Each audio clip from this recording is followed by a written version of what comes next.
తెలంగాణ ప్రత్యేక రాష్ట్ర బిల్లుకు ఆమోద ముద్ర వేసిన ఘట్టానికి పుష్కర కాలం పూర్తయిన సందర్భాన్ని పురస్కరించుకొని రంగారెడ్డి జిల్లా కోర్టులో న్యాయవాదులు విజయోత్సవ సంబరాలు జరుపుకున్నారు.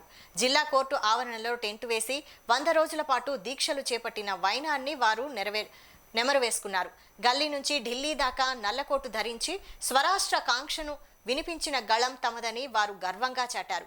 ముఖ్యంగా ఉస్మానియా యూనివర్సిటీ విద్యార్థులపై పోలీసుల దమనకాండ సాగుతున్న వేళ అండగా నిలబడి మానవ హక్కుల కమిషన్ను క్షేత్రస్థాయికి తీసుకువెళ్లి నీరు, విద్యుత్ సౌకర్యాలు పునరుద్ధరించడంలో న్యాయవాదుల పాత్ర మరువలేనిదని వారన్నారు.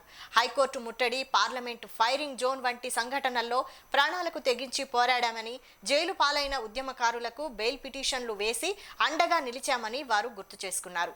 2009 నుంచి 2014 వరకు ఉద్యమకారులను వేలాది కిలోమీటర్ల మేర మోసిన పులిహార గోవర్ధన్ రెడ్డి సఫారీ కారును న్యాయవాదులు ఘనంగా సత్కరించారు. రంగారెడ్డి జిల్లా న్యాయవాదులుగా పార్లమెంటులో, రాజ్యసభలో ప్రత్యేక తెలంగాణ రాష్ట్ర ఏర్పాటు బిల్లు పాస్ చేయడం సందర్భంలో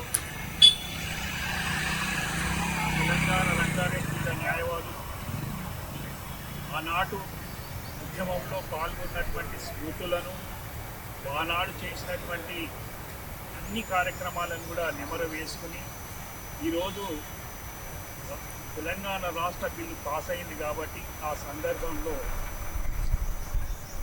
ప్రత్యేకంగా